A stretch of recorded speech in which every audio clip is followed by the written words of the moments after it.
नमस्कार बंधुरा आमी डॉक्टर सुब्रत आचार्य और आपनारा देखছেন আপনাদেরই প্রিয় channel Shri Subrata astrological consultancy. আজ এই ভিডিওতে আপনাদের সঙ্গে আলোচনা করব আগামী 2024 সালের মার্চ মাস সিংহ রাশি বা লগ্নের জাতক কিংবা জাতিকাদের কি ধরনের শুভ বা অশুভ ফল আসবে, অর্থাৎ যাদের জন্মকুণ্ডলিতে সিংহ রাশিতে চন্দ্রদেব কিংবা লগ্ন অবস্থান করছে কিংবা নাম রাশি অনুযায়ী যাদের সিংহ রাশি তাদের জন্য এই ভিডিওটি ইনফরমেটিভ হতে চলেছে। এই ভিডিওতে আলোচনা করব আগামী 2024 সালের মার্চ মাসে আপনাদের শরীর স্বাস্থ্য, পড়াশোনা, দাম্পত্য জীবন, প্রেমের জীবন, আপনাদের ভাগ্য, ক্যারিয়ার, ব্যবসাতে কি ধরনের শুভ বা অশুভ ফল আসতে পারে। সেই সাথে ভিডিওর শেষে আলোচনা করব এই মাসে কি ধরনের উপায় বা টোটকা করলে আপনারা অত্যন্ত পজিটিভ রেজাল্ট পেতে পারেন। তাই ভিডিওটি ইনফরমেটিভ এবং ইম্পর্টেন্ট হতে চলেছে, অবশ্যই ভিডিওটি শেষ পর্যন্ত দেখবেন। তবে শুরু করার আগে বলবো যারা চ্যানেলে নতুন তারা অবশ্যই চ্যানেলটি সাবস্ক্রাইব করে দেবেন, পাশে থাকা বেল বাটনটি প্রেস করবেন। ভিডিও ভালো লাগলে বন্ধুদের সঙ্গে শেয়ার করবেন।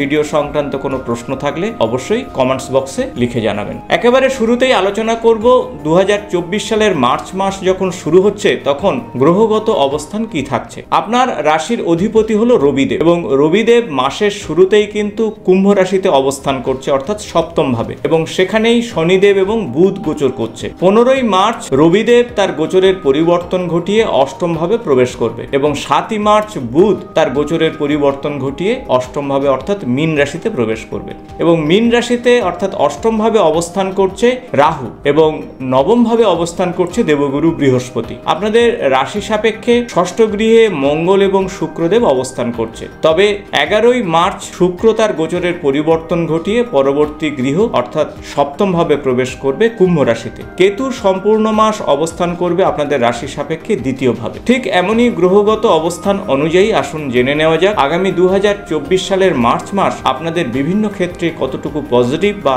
নেগেটিভ প্রভাব নিয়ে আসতে পারে। প্রথমে আসবো আপনাদের শরীর স্বাস্থ্যের বিষয়ে। আপনার রাশির অধিপতি রবিদেব মাসের শুরুতেই কিন্তু সপ্তম ভাবে থাকছে, যদিও শনিদেব এখানে থাকলেও শনিদেব অস্তমিত থাকছে। তাই শরীর স্বাস্থ্য সংক্রান্ত বিষয়ে আপনারা অত্যন্ত পজিটিভ রেজাল্ট পাবেন, বিভিন্ন শারীরিক সমস্যা থেকে আপনারা বেরিয়ে আসবেন, পুরানো রোগ ভোগ থেকে মুক্তি পাবেন। তবে 15ই মার্চের পর অষ্টম ভাবে রবি তার গোচরের পরিবর্তন ঘটাচ্ছে, তাই সেক্ষেত্রে শরীর স্বাস্থ্যের অবনতি ঘটবে। অষ্টম ভাবে কিছুটা নেগেটিভ প্রভাব দিতে পারে। এই সময় শরীর স্বাস্থ্যের বিষয়ে সতর্ক থাকুন, সিজনাল পরিবর্তন আপনাকে সমস্যায় ফেলতে পারে। খাবার দাবারের প্রতি অবশ্যই খেয়াল রাখুন। এখন আসবো আপনাদের পড়াশোনা সংক্রান্ত বিষয়ে। পঞ্চম ভাব থেকে পড়াশোনার বিচার করা হয়। পঞ্চম গৃহের অধিপতি দেবগুরু বৃহস্পতি এই সময় আপনাদের রাশির সাপেক্ষে ভাগ্যভাবে অর্থাৎ নবম ভাবে অবস্থান করছে এবং সেখান থেকে তার নবম দৃষ্টি পঞ্চম ভাবকে দেখছে। তাই ভাবপতি ভাবের উপরে দৃষ্টি দেওয়ার জন্য ভাবের ফল অবশ্যই বৃদ্ধি পাবে। সেক্ষেত্রে আপনাদের পড়াশোনা সংক্রান্ত বিষয়ে নতুন সুযোগ আসবে, নতুন কলেজ বা ইউনিভার্সিটিতে ভর্তি হতে পারেন, নতুন কোনো কোর্সে ভর্তি হলে আপনাদের জন্য যথেষ্ট পজিটিভ রেজাল্ট আসবে। যারা পড়াশোনার সঙ্গে যুক্ত রয়েছেন তাদের ভালো ফল আসবে। পরীক্ষামূলক কোনো কাজের সঙ্গে যুক্ত থাকলে সেখানেও আপনারা ভালো ফল পাবেন। এই সময় ইন্টারভিউ থাকলে ইন্টারভিউতে ভালো ফলের আশা করা যায়। এখন আসবো আপনাদের প্রেমের সম্পর্কের ক্ষেত্রে। পঞ্চম ভাব থেকে প্রেমের বিচার করা হয় এবং সম্পর্কের বিচার করা হয়। সম্পর্কের ক্ষেত্রটি অত্যন্ত পজিটিভ হচ্ছে। দেবগুরু বৃহস্পতি নবম ভাবে থেকে পঞ্চম ভাবকে সে দেখছে, তাই নতুন সম্পর্কের মধ্যে আপনারা যুক্ত হতে পারেন, পুরানো সম্পর্ক এগিয়ে যাবে, পারস্পরিক বিশ্বাস বৃদ্ধি পাবে। তাই সার্বিক দিক থেকে আপনাদের প্রেম এবং ভালোবাসার সম্পর্কের ক্ষেত্রটি আগামী 2024 সালের মার্চ মাস অত্যন্ত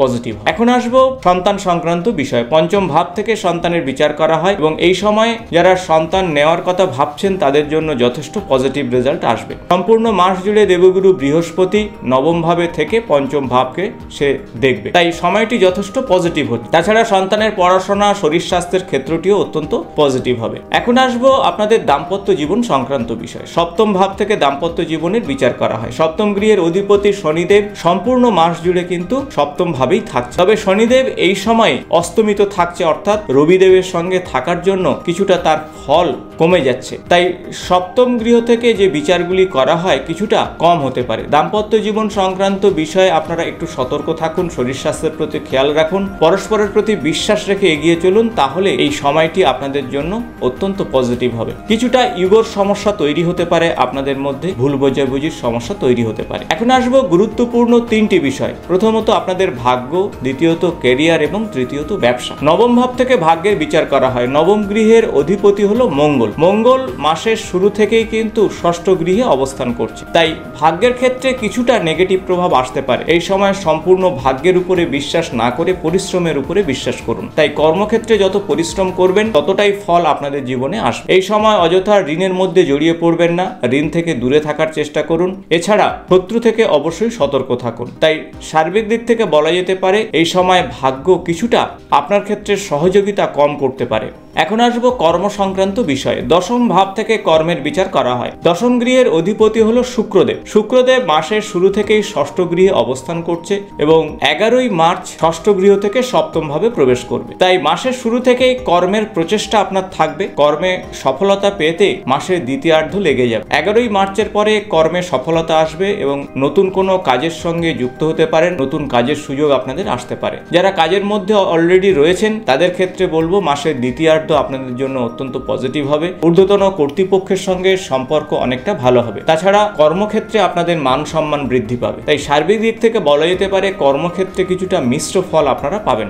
এখন আসবো আপনাদের ব্যবসা সংক্রান্ত বিষয়। সপ্তম গৃহ থেকে ব্যবসার বিচার করা হয়। সপ্তম গৃহের অধিপতি শনিদেব স্বগৃহে অবস্থান করছে, যদিও এই সময় অস্তমিত থাকছে। ব্যবসার কারক গ্রহ বুধ মাসের শুরুতেই কিন্তু সপ্তম ভাবে থাকলেও 7ই মার্চ অষ্টম ভাবে গোচরের পরিবর্তন ঘটায়। তাই কারক গ্রহ অষ্টম ভাবে থাকার জন্য ব্যবসাতে পূর্ণ উন্নতি হবে না। এই সময় ইনভেস্ট সংক্রান্ত বিষয়ে খুব ভেবেচিন্তে করতে হবে। যারা পার্টনারশিপ ব্যবসা সংক্রান্ত বিষয়ে যুক্ত রয়েছেন তারা বুঝে শুনে ইনভেস্ট না করলে আপনারা আর্থিক সংকটে পড়তে পারেন বা আর্থিক তছরূপের শিকার হতে পারেন। তাই সার্বিক দিক থেকে ব্যবসাতে খুব ভালো ফল আসছে না আগামী 2024 সালের মার্চ মাসে। মায়ের সঙ্গে সম্পর্কের ক্ষেত্রটি অত্যন্ত পজিটিভ হচ্ছে আপনাদের। মঙ্গল এবং শুক্র মাসের শুরুতেই কিন্তু তুঙ্গ অবস্থায় ষষ্ঠ ভাবে থাকছে। তবে মায়ের শরীর স্বাস্থ্যের প্রতি অবশ্যই খেয়াল রাখার চেষ্টা করুন। মায়ের সঙ্গে খুব ভেবেচিন্তে কথাবার্তা বলুন, মাকে সম্মান করে কথা বলুন, তাহলে আপনাদের জন্য ভালো হচ্ছে। দশম গৃহের অধিপতি ষষ্ঠ গৃহে রয়েছে এবং নবম ভাবের অধিপতিও ষষ্ঠ গৃহে রয়েছে। তাই এই সময় পিতার